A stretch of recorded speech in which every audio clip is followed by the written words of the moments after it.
Atenção! Começa agora uma teleaula de História do Ensino Médio. Você vai assistir a teleaula de número 8. Bons estudos!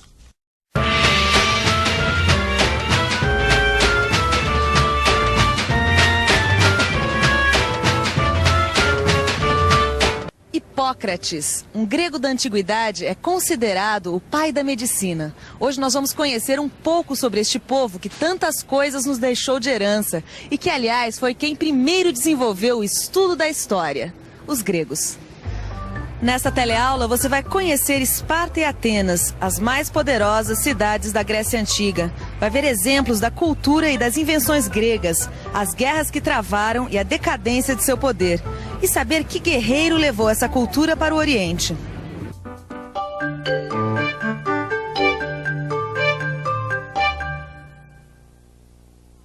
Quando falamos de Grécia Antiga, não estamos falando de um único país, mas de várias cidades independentes. Por volta de 800 a.C., os vários grupos que haviam chegado à região nos séculos anteriores já haviam se organizado em cidades-estado. Cada uma era como se fosse um pequeno país. Eram chamadas de polis. No começo, cada cidade-estado era governada por um rei, que arava a terra como todo mundo. A terra era a principal riqueza e sua posse símbolo de prestígio. Com o tempo, cada cidade desenvolveu características políticas e econômicas próprias. Mas em todas elas se falava a mesma língua e se adotava a mesma religião. E era para celebrar seu deus mais poderoso, Zeus, que de 4 em 4 anos eles se reuniam numa grande festa, as Olimpíadas. Estamos em 776 a.C. Atletas de todas as cidades gregas se encontram na cidade de Olímpia para festejar Zeus, competindo nas primeiras Olimpíadas. Durante 5 dias, os atletas se enfrentam nas provas de corrida, saltos, natação, luta e pentatlo. Os vencedores se tornam heróis em suas cidades. Mas os jogos não mascaram as diferenças entre as cidades-estado.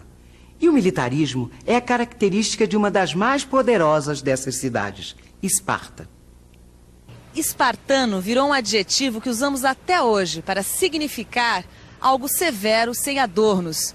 E era assim o estilo de vida em Esparta, que era praticamente uma cidade-quartel, onde tudo girava em torno do exército. Que incrível, hein, Vicente? Cidade-quartel. É, uma cidade de soldados. Era isso. E cá onde fica Esparta? Aqui no Peloponeso, aqui, ó. E que vida dura que eles escolheram, rapaz. Mas tem que lembrar que essa cidade foi fundada por um grupo de helenos chamado Dórios. Isso aí a gente já viu, lembra? Vamos pensar um pouco? Vamos pensar um pouco. Vamos pensar um pouco. Esparta foi fundada pelos Dórios. Você já viu que os Dórios eram uma tribo de helenos que chegou ao Peloponeso como invasora, dominou os aqueus e destruiu Creta. Depois de séculos acostumados com a guerra e sem ser muito poderosos, para manter a posição de domínio, eles estabeleceram uma disciplina militar muito rígida. A principal função do Estado era fazer com que os cidadãos espartanos fossem bons soldados. Com seu exército, Esparta se impôs aos outros povos da região e reuniu algumas cidades sob sua liderança na Liga do Peloponeso. A vida dentro de Esparta era dura como num acampamento militar, para os homens. Já as mulheres...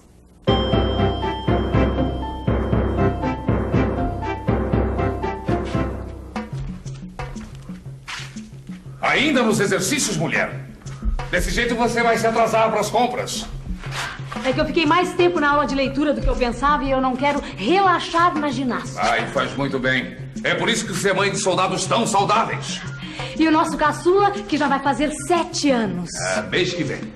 E aí vai entrar pro exército e vai mudar para acampamento para ser treinado. E que futuro que terá, hein? Aos 30 anos, poderá participar da Assembleia como você. E aos 60 se tornar um magistrado e ocupar um cargo no governo. E por falar nisso, a nossa vizinha já teve nenê? Teve um menino. Mas não gostaram muito, parece que tinha algum defeito e o jogaram da colina. Não acredito. Jogar crianças fora?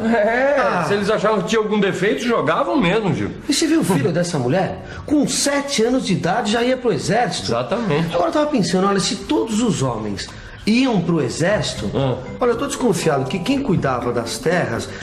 Eram os escravos, claro. Agora, engraçado, Vicente, a gente ouve falar da Grécia pela sua beleza, pelas suas artes. Exatamente. Agora, se todo esse pessoal de Esparta passava o tempo todo no exército, não eram eles que faziam tudo isso. Não, Gil, a gente já viu que nessa época a Grécia tinha muitas cidades independentes. E foi outra cidade grega que ficou famosa pelas artes. Uma cidade fundada em homenagem à deusa da sabedoria, Atenas. Outra cidade muito poderosa da Grécia Antiga, mas muito diferente de Esparta. Para começar, foi fundada por um grupo de helenos chamados jônios. Os jônios foram chegando aos poucos e pacificamente, até se estabelecerem na península da Ática. Lá, construíram a cidade, reunindo os prédios públicos e o templo da deusa Atena na Acrópole. Na costa, fizeram o porto de Pireu. E Atenas tornou-se o principal centro dos jônios. Foi lá que surgiram muitas coisas que influenciam nossa vida até hoje. Entre elas, uma forma de governo chamada democracia. Oi, o que é democracia? Direito do cidadão, né, de se expressar, decidir sobre sua vida, os seus governantes. Liberdade de ação, defesa da palavra, de tudo. A democracia ateniense era muito diferente da que conhecemos hoje. Votavam todos os cidadãos, mas cidadãos eram apenas os homens que tinham terras e que tinham prestado serviço militar. Não eram considerados cidadãos os estrangeiros, os escravos, as mulheres e os artesãos. Mas mesmo essa democracia foi uma conquista para os atenienses, que no começo eram governados por um rei, que só permitia que participassem do governo os aristocratas, chamados eupátridas. Mas aí o resto do povo se rebelou e exigiu que as leis fossem escritas e conhecidas por todos. Em 620 a.C., um eupátrida chamado Drácon escreve as leis, que são reformadas em 594 a.C. por Solon. Solon suaviza as leis, reparte terras, incentiva a educação popular. Mas os mais ricos são os que têm o maior poder político. Por isso, em 560 a.C., Pisístrato toma o poder e estabelece uma tirania que dura 50 anos, até que o governo passa para Clístenes.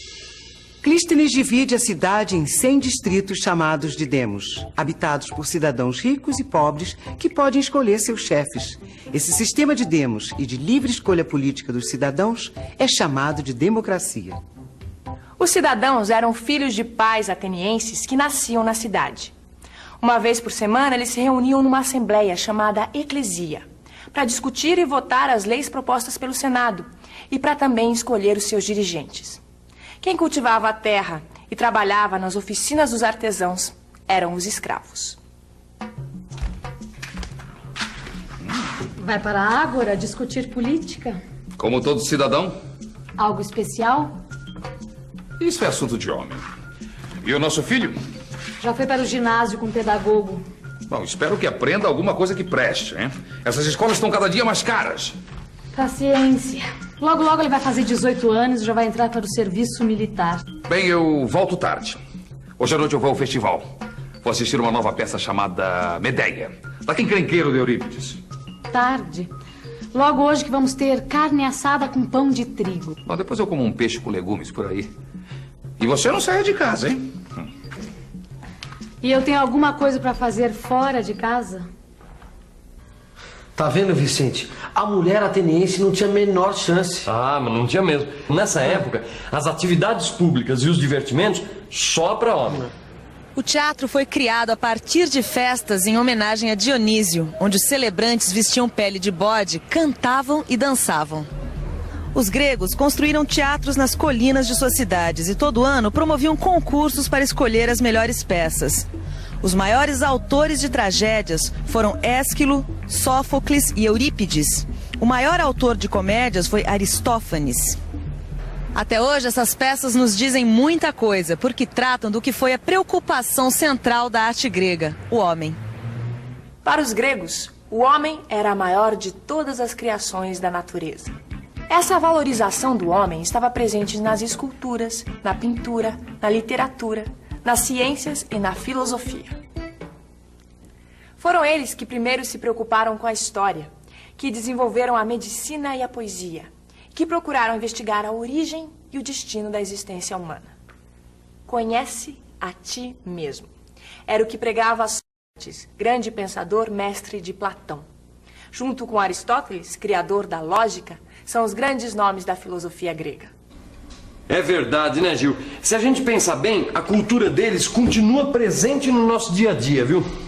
Esses atenienses deixaram uma herança e tanto, viu, Vicente? Agora eu estava pensando, Atenas era tão diferente de Esparta nos costumes, será que eles não eram rivais? Atenas e Esparta eram rivais, mas tiveram que se unir contra um inimigo comum que ameaçava toda a Grécia, os persas. Os persas tinham um grande império que queriam expandir conquistando a Grécia. Dario era o imperador persa que dominou brutalmente as colônias gregas da Ásia Menor. Quando ele exigiu a rendição das cidades gregas, Atenas e Esparta se rebelaram. Em 490 a.C., acontece a primeira guerra entre os persas e os gregos. Ela é chamada de Guerra Médica. Isso porque os gregos acham que os persas são da tribo dos medos. Os gregos vencem e Atenas constrói uma frota de navios para se defender melhor. Em 479 a.C., os persas voltam a atacar. E uma terceira vez em 450 a.C. Os gregos vencem definitivamente e Atenas, com sua frota, passa a ser a maior potência do Mediterrâneo. Foi depois da vitória contra os persas que Atenas atingiu o máximo do seu desenvolvimento. Nas praças se reuniam os artistas e cidadãos orgulhosos da sua democracia. Foi a época do governo de Péricles. Péricles! Ah, não foi esse que governou mais de 30 anos? Exatamente. E promoveu a chamada Idade de Ouro da cultura ateniense. Tanto que ficou conhecido como o Século de Péricles. Peraí, Esparta, hein? Bom, Esparta... Esparta foi se sentindo cada vez mais ameaçada pelo poder de Atenas. Isso porque muito da riqueza dos atenienses era feita às custas do domínio sobre outras cidades gregas. Resultado? Guerra. A Guerra do Peloponeso. A Guerra Civil começou em 431 a.C. e durou mais de 20 anos. Atenas perdeu a guerra e Esparta impôs sua força militar a toda a Grécia. Anos depois, as cidades gregas se revoltaram contra essa tirania. A cidade de Tebas se impôs, mas todas acabaram se enfraquecendo. Foi a decadência do mundo grego. Aí, o jovem rei da Macedônia, Filipe II, dominou os gregos e reuniu todas as cidades para atacar os persas e estabelecer um império. Filipe foi assassinado às vésperas da partida. Quem realizou seus planos foi seu filho, Alexandre Magno, o maior guerreiro de toda a antiguidade. Em 334 a.C., Alexandre desembarca perto de Troia e vence os persas. Quando morre, 12 anos depois, Alexandre Magno tinha conquistado todo o Oriente Próximo. Sua morte leva à divisão das conquistas entre os generais. Mas o que sobra de mais importante é a difusão da cultura grega no Oriente. A cultura dos helenos, como eram chamados os gregos. Por isso, esse período da história, onde as obras e valores gregos se espalharam pelo Oriente, ficou conhecido como helenístico. E agora, que tal a gente revisar? E atenção, se liga aí que é hora da revisão. Na teleaula de hoje, você aprendeu que as duas cidades mais poderosas da Grécia Antiga eram a militarista Esparta e a democrática Atenas, onde as artes se desenvolveram muito. Viu que os gregos se uniram para vencer os persas nas chamadas Guerras Médicas. Aprendeu que o governo de Péricles foi o século de ouro e apogeu de Atenas, que entraria em decadência ao perder a Guerra do Peloponeso para Esparta. E viu como esse enfraquecimento dos gregos foi aproveitado pelos macedônios, que com Alexandre Magno conquistaram um grande império e difundiram a cultura grega no Oriente. Não deixe de estudar o seu livro e tirar todas as dúvidas sobre esse período da história que foi tão importante pra gente. Bom trabalho e até a próxima.